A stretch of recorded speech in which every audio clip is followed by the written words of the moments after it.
Shalom alaihim bisem Yesua Hamasyah. Assalamualaikum warahmatullahi Isa Al-Masih. Salam sejahtera di dalam nama Tuhan Yesus Kristus. Bersama saya Pendeta Henry Tandianta BPS. Kali ini akan membalas pertanyaan dari Pak Ustadz YW ya. Ini bisa saja diutus oleh beliau, bisa saja nomor beliau juga ya. Dari katanya mengatasnamakan Ustadz YW katanya begitu ya. Kita tidak tahu YW itu siapa ya. Dia ngomongnya gitu ya udah kita sampaikan aja. Ini pertanyaan dari Pak Ustadz YW katanya. Pertanyaannya begini ya. Yesus hakim, siapa tersangkanya? Ya saudara-saudara ya. Kalau Yesus itu jadi hakim nanti, siapa tersangkanya? Pasti orang Kristen itu, kan yang jadi hakim Yesus. Jadi yang jadi tersangka ya orang Kristen. Main klaim aja ya. Tidak mungkin Pak Ustadz kita itu kok mengklaim tidak berdasar ayat-ayat. Itu tidak mungkin Pak Ustadz. Kalau di kekristenan tuh nggak ada klaim-klaiman kayak gitu, nggak ada itu. Tapi kalau Kristen kambing ada Pak. Kristen kambing memang tukang klaim ya. Tukang klaim, tukang bikin istilah, tukang bikin pengajaran-pengajaran yang tidak alkitabiah. Jadi kalau Kristen kambing Pak Ustadz itu sering mengklaim yang nggak ada di Alkitab. Beda dengan kami Pak. Kami pendeta HTD ini selalu Alkitab, tidak pernah mengklaim yang tidak tertulis di Alkitab. Itu bedanya Pak. Makanya Pak Ustadz YW nanya ke sini bener tuh Pak. Jangan nanya ke Kristen kambing Pak, nggak akan bisa jawab. Yesus hakim, siapa tersangkanya? Yesus hakim itu ada di mana ya? Ada di Wahyu 20 ayat 12 dan Matius 25 ayat 31-32. Yesus menghakimi di situ ya. Kekristenan itu mengenal 2 kali kebangkitan. Ingat, 2 kali kebangkitan tetapi penghakimannya 1 kali. Ya, saya ulang ya. Kekristenan Alkitab mencatat 2 kali kebangkitan tetapi penghakimannya 1 kali. Ya. Kebangkitan yang pertama ini khusus orang Kristen percaya Yesus. Kebangkitan yang kedua ini rame-rame bareng sama orang-orang non-Kristen yang tidak percaya Yesus. Mudah dipahami itu Pak Ustadz? Kekristenan menulis di Alkitab itu 2 kali kebangkitan. Kebangkitan yang pertama itu khusus untuk orang-orang yang percaya Yesus. Kebangkitan yang kedua rame-rame termasuk orang yang tidak percaya Yesus. Jelas ya. Mari kita bahas kebangkitan yang pertama. Sering disebut pengangkatan orang percaya atau rapture. Ketika anak domba datang di awan. 1 Tesalonika 4 ayat 16 sampai 17. Ini tertulis juga di dalam Matius 16 ayat 27 ya. 1 Tesalonika 4 ayat 16. Mereka yang mati dalam Kristus akan lebih dulu bangkit. Siapa saja? Mulai dari Adam sampai perjanjian lama berakhir. Adam itu nyembah Yesus Pak, tak kasih tahu ya. Pak Ustadz jangan tanya ke pendeta lain Pak, nanyanya ke sini, tak kasih tahu Pak. Adam, Abraham, Ishak, Yakub, Musa, Nuh itu semua nyembah Yesus Pak. Nyembah Tuhan huruf besar semua. Keluaran 32 ayat 33, Tuhan huruf besar semua itu punya kitab kehidupan. Linknya ke Wahyu 21 ayat 27. Tuhan huruf besar semua itu juru selamat. Yesaya 43 ayat 11 itu pasti Yesus. Tuhan huruf besar semua itu yang awal yang akhir Allah, satu-satunya Allah.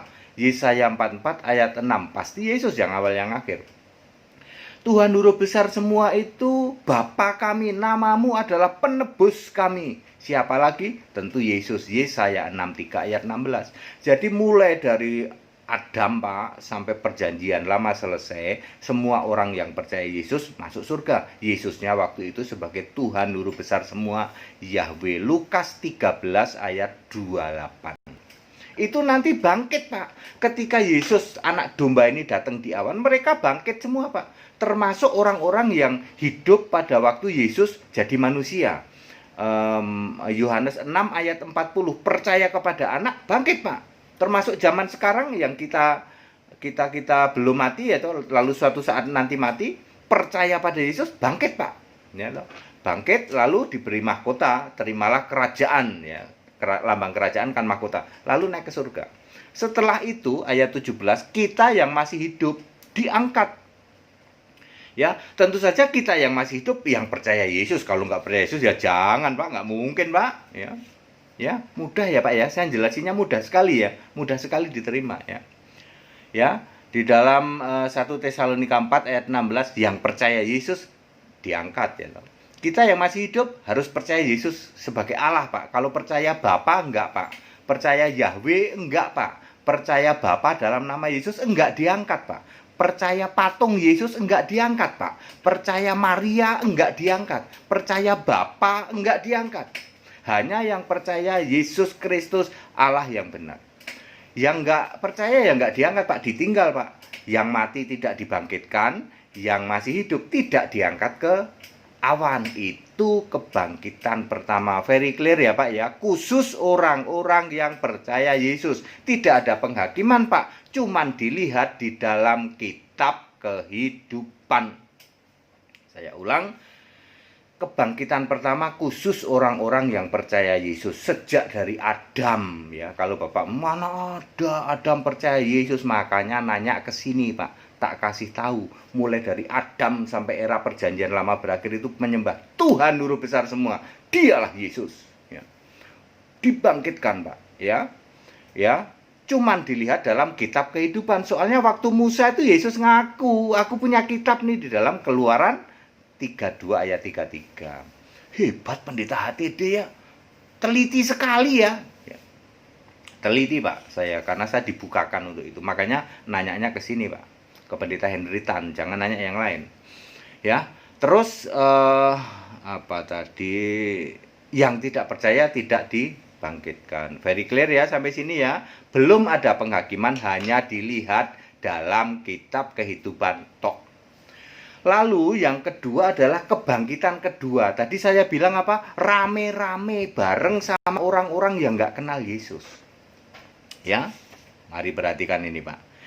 Kebangkitan kedua, Matius 25 ayat 33. Dipisah domba dan kambing. Domba dilihat dalam kitab kehidupan. Lalu Yesus bilang, mari he kamu yang diberkati Bapakku. Waktu itu Yesus masih jadi manusia. Yang diberkati Allah, kamu terimalah kerajaan dan masuk ke surga. Di dalam Matius 25 ayat 33 ya. Penghakiman ini ada di dalam Wahyu 20 ayat 12.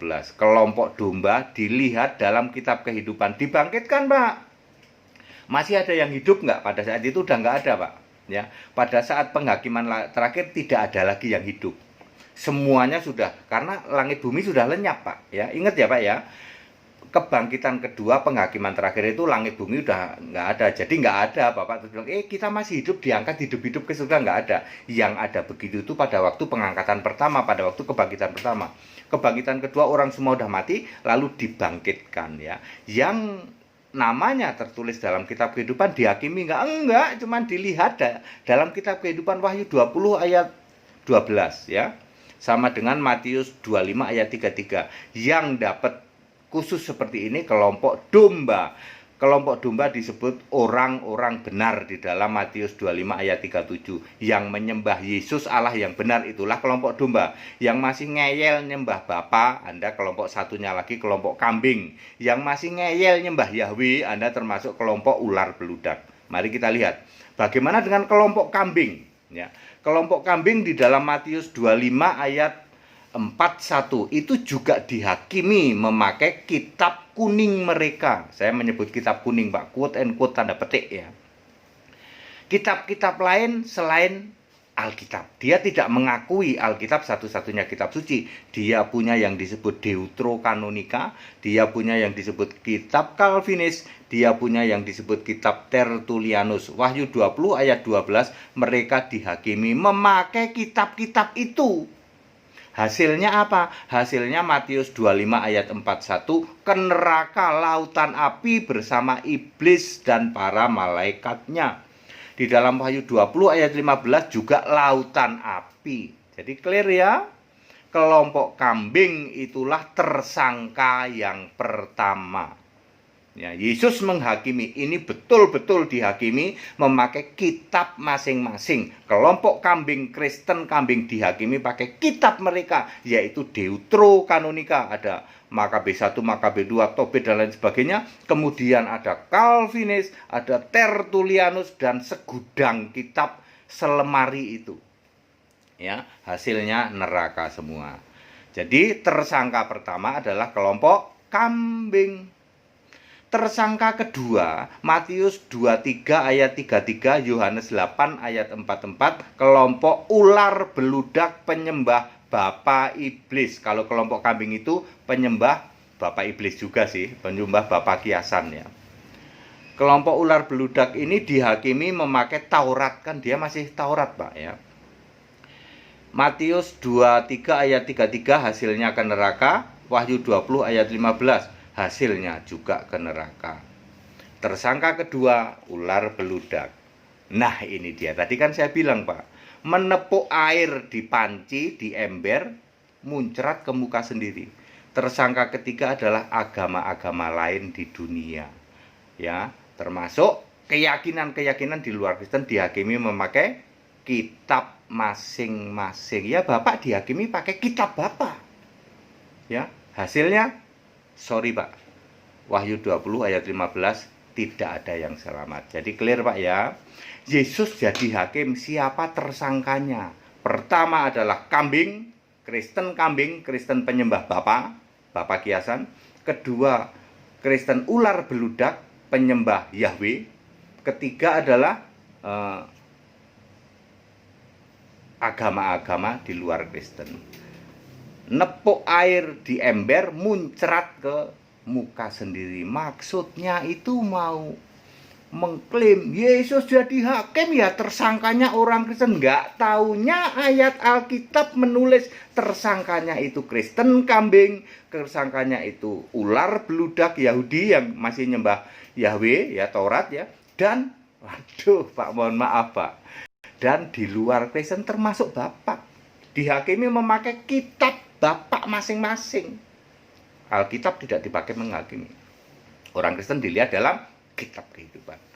Padat, singkat, dan clear. Jadi, Yesus hakim, siapa tersangkanya? Tersangkanya Kristen kambing, Kristen ular beludak, dan agama-agama dunia di luar Kristen.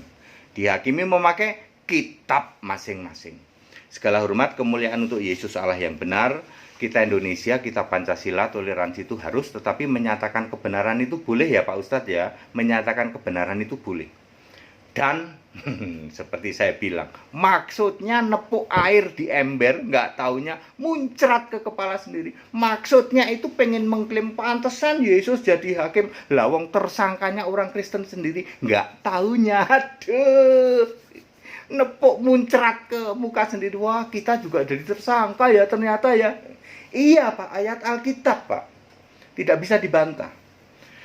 Yang mau ikut sekolah tinggal kitab silahkan, yang mau ikut debat ayo ya, debat lewat Zoom boleh, mau ketemu juga boleh, tapi biasanya nggak berani kalau sama pendeta HTD ya. Nanya langsung di-kick balik. Saya tidak pernah nanya Pak ya, saya dalam debat tidak akan nanya. Kenapa konsep begitu? Yang paham Alkitab tugasnya jawab, yang nggak paham nanya. Jadi kami tidak akan nanya. Ngapain aku nanya keyakinan Anda? Allahnya beda, Tuhannya beda, nabinya beda, kitabnya beda, surganya beda, cara masuk surga beda. Ngapain saya nanya? Itu silahkan Anda tanya. Kami sebagai orang yang paham Alkitab, tugas kami jawab. Hanya pakai Alkitab, tidak pernah ngutik-ngutik ayat-ayat agama lain. Itu baru paham Alkitab Pak. Pendeta-pendeta kambing yang nggak paham Alkitab, yang demen ngurek-ngurek kitab keyakinan lain. Makanya debatnya seru toh. Ya 11-12 ya debatnya seru ya toh. Yang satu tafsir, satu lagi juga multi tafsir. Podo wae sami mawon. Seru debatnya ya.